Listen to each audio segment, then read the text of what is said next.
Bismillahirrahmanirrahim. Alhamdulillahirabbil alamin.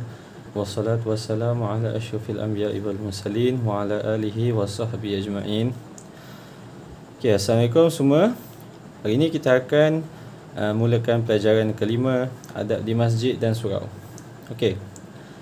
Seperti mana yang kita tahu bahawa apabila kita berada di masjid ataupun surau, ada adab-adab yang perlu kita buat dan ada perkara yang kita tak boleh buat. Macam di sekolah, di sekolah pun ada adab-adab dia. Ada perkara yang kamu boleh buat dan ada perkara yang kamu tak boleh buat. Okey. Kita pergi kepada firman Allah SWT. A'udzubillahi minasyaitonirrajim. Bismillahirrahmanirrahim. Innama ya'muru masajidallahi man amana billahi wal yawmil akhir. Okay, potongan ayat ni adalah daripada surah At-Taubah ayat yang ke-18. Surah At-Taubah ayat ke-18. Okey. Apa maksud dia? Orang yang memakmurkan masjid adalah orang yang beriman kepada Allah dan hari kiamah. Okey. Ini adalah dalil daripada Al-Quran menunjukkan bahawa kita perlu memakmurkan masjid. Masjid dan surau lah termasuk sekali. Okey. Kita baca sini ya. Sebagai umat Islam, kita mestilah memulia dan menjaga adab-adab ketika berada di masjid. Macam yang cikgu cakap tadi, apabila kita berada di masjid ataupun surau, ada adab-adab dia. Bermakna ada perkara yang kita kena buat dan ada perkara yang kita tak boleh buat. Sesiapa yang memuliakan masjid akan mendapat ganjaran pahala daripada Allah Subhanahu Wa Taala. Ini adalah janji Allah lah. Allah Taala akan mengurniakan ganjaran kepada sesiapa yang memuliakan masjid. Masjid ni perlu dimuliakan. Masjid adalah sebuah bangunan yang mulia di sisi agama Islam. Okey, kita pergi slide seterusnya. Okey. Ini adab-adab ketika masuk masjid. Di masjid ataupun di surau ni ada adab yang kita kena buat masa kita nak masuk masjid, apabila kita berada di dalam masjid dan apabila kita nak keluar daripada masjid. Ada tiga adab dia. Okey, kita baca sama-sama. Kalau kita tengok sini, adab ketika masuk ke dalam masjid ni ada 1, 2, 3, 4 dan juga 5. Ada 5. Ada 5 adab dia. Apa adab dia? Yang pertama sekali, hendaklah berpakaian bersih dan menutup aurat. Pakaian yang kita pakai itu mestilah bersih dan juga menutup aurat. Dia ada 2 syarat kat sini. Kena bersih dan juga menutup aurat. Bersih saja tak menutup aurat, tak boleh.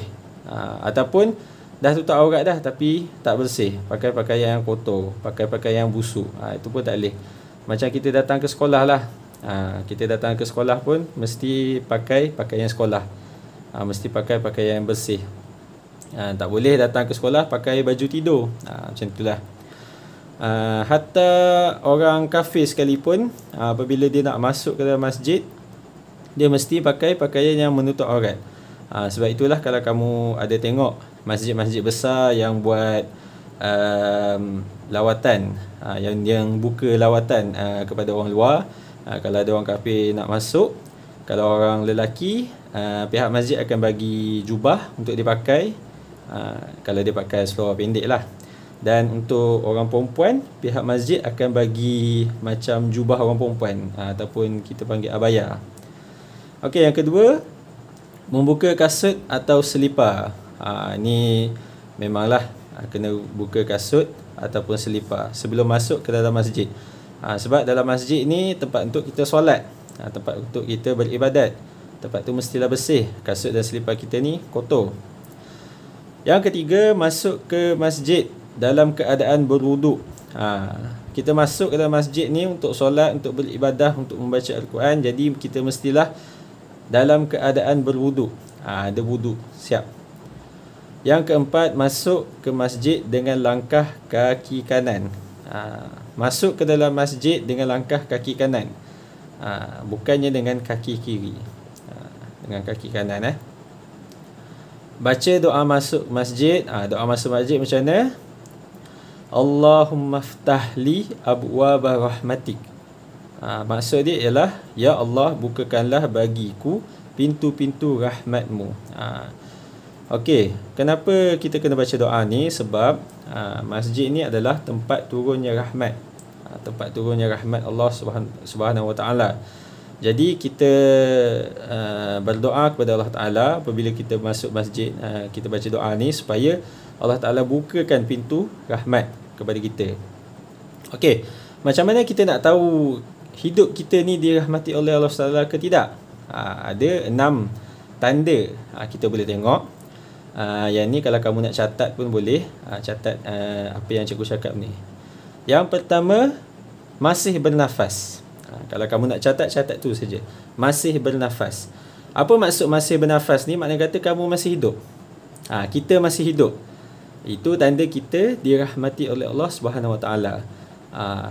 Ada orang kecil-kecil lagi dah meninggal. Ada orang umur panjang sampai ketua baru meninggal. Kita ni apabila kita masih lagi hidup, itu tanda kita dirahmati.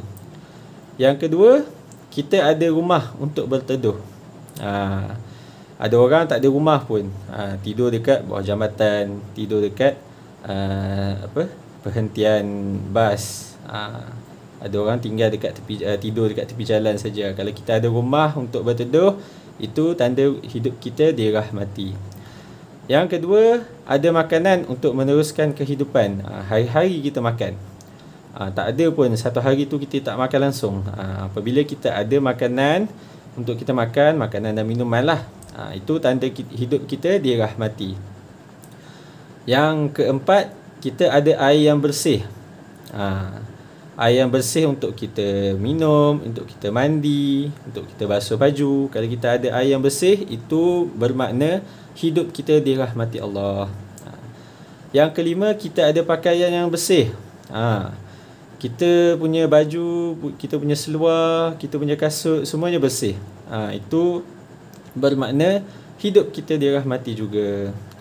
Yang keenam, yang terakhir, kita mendoakan kesejahteraan untuk orang lain. Kita saling mendoakan.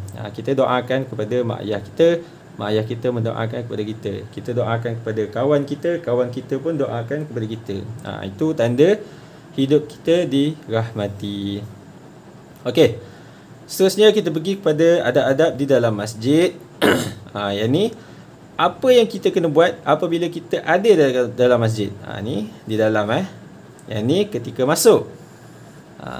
Masa kita nak masuk tu. Ini bila kita dah ada kat dalam, apa kena buat. Okey, yang pertama sekali, sebelum duduk, dirikan solat tahiyatul masjid. Ini biasanya kalau kamu pernah tengok dekat masjid, kalau ikut ayah kamu pergi masjid ke apa ke, apabila orang masuk dalam masjid, sebelum dia duduk, dia akan mendirikan solat sunat tahiyatul masjid. Yang kedua, berniat iktikaf. Berniat iktikaf ni hanya untuk masjid. Kalau dekat rumah kamu tak boleh niat iktikaf. Dan niat iktikaf adalah nawaitul iktikaf fi hazal masjid lillahi ta'ala. Itu niat iktikaf tu. Niat iktikaf ni, kelebihan dia selama mana kamu ada di dalam masjid dan kamu tak melanggar adab-adab masjid, kamu akan berterusan dapat pahala. Jadi rugilah kalau kita masuk ke dalam masjid tapi kita tidak niat iktikaf. Bacaan niat iktikaf ni nanti cikgu akan tulis. Cikgu tulis, cikgu nak kamu salin. Yang ketiga, jangan mengganggu jemaah lain beribadat. Kita tak boleh ganggu jemaah lain untuk beribadat. Dalam masjid ni ada orang solat, ada orang baca Quran, ada orang berzikir. Kita tak boleh ganggu orang-orang tu beribadat. Kita tak boleh lari depan dia buat bising, main sana lompat sini, tak boleh. Kita kena duduk diam, ataupun kita ikut orang tu solat, kita ikut dia solat. Orang tu baca Quran, kita ikut dia baca Quran. Orang tu berzikir, kita pun ikut berzikir. Yang keempat, duduk dengan sopan dan tertib. Kita kena duduk dengan sopan dan juga tertib. Duduk dengan sopan ni macam mana? Duduk dengan sopan ni sebagai contohnya, kita boleh duduk secara tahiyat awal ataupun secara duduk tahiyat akhir, ataupun kita boleh bersila, macam tu. Duduk yang tidak sopan macam mana? Duduk mencangkung. Dalam masjid, dalam surau duduk mencangkung. Duduk tu tak elok. Tak berdosa tapi tak elok lah, tak sopan. Ataupun duduk mengkangkang, itu pun tak sopan. Tertib ni macam mana? Tertib ni tersusun lah. Janganlah berterabur duduk kan. Duduk kalau dengan kawan-kawan tu janganlah berterabur, duduk sama-sama. Yang kelima, tidak membuat bising. Jangan buat bising. Dalam surau kita tidak boleh buat bising. Contohnya kamu nak bersembang dengan kawan kamu ke, jangan bersembang dengan suara yang kuat. Contohnya kawan kamu buat lawak, lepas tu gelak sampai satu masjid dengar. Jangan, tak boleh. Dan yang keenam, sentiasa berzikir. Berzikir kepada Allah Subhanahu Wa Taala. Berzikir ni bermaksud mengingati Allah. Kita nak mengingati Allah bukan semata-mata dengan berzikir subhanallah tu saja, tapi ada macam-macam cara. Kita boleh solat, solat sunat, kita boleh baca Quran, kita boleh berzikir lah. Kalau yang berzikir tu boleh berzikir subhanallah, alhamdulillah, Allahu Akbar, la ilaha illallah. Selain daripada berzikir, kita juga boleh selawat kepada Nabi Muhammad sallallahu alaihi wasallam. Dan kamu boleh juga berdoa. Berdoa ni juga boleh dikira sebagai berzikir. Okey. Kita terus kepada adab-adab keluar masjid. Bila kita nak keluar masjid, apa yang kena buat? Ada 4. Ada 4 perkara yang kita kena buat. Yang pertama sekali, bersalaman dengan jemaah yang lain. Yang ini kita boleh buat sebelum ada virus COVID lah. Sebelum ada virus COVID-19. Sekarang ni dah tak buat dah. Tidak boleh bersalam dengan jemaah lain. Cuma boleh buat meletakkan tangan di dada dan kita angguk sikit, tunduk sikit kepala tu. Itu je boleh buat. Buat masa sekarang ni. Yang kedua, memberi salam kepada orang yang masih berada di dalam masjid. Kita kena beri salam. Contohnya orang tu ada lagi dalam masjid, kita nak keluar dah, kita beri salam lah kat dia. Macam kita nak kita nak keluar daripada rumah kawan kita lah, kita pergi rumah kawan kita kan, kita nak balik dah, kita ucap salam tu. Contohnya, aku balik dulu Assalamualaikum, macam tu lah. Kita ucapkan salam dulu kepada orang yang masih ada dalam masjid. Yang ketiga, berjalan keluar dengan sopan. Berjalan keluar, bukannya berlari berjalan keluar, jalan je, tak perlu berlari. Dan dengan sopan. Jalan dengan sopan lah, jalan dengan elok. Langkah tu jangan besar sangat. Lepas tu jalan dengan elok lah.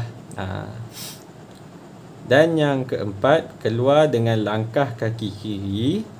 Kalau masuk tadi kaki kanan kan, ini keluar pula dengan kaki kiri sambil membaca. Ini doa dia.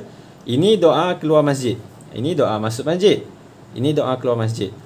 Doa keluar masjid macam mana? Allahumma inni as'aluka min fadli.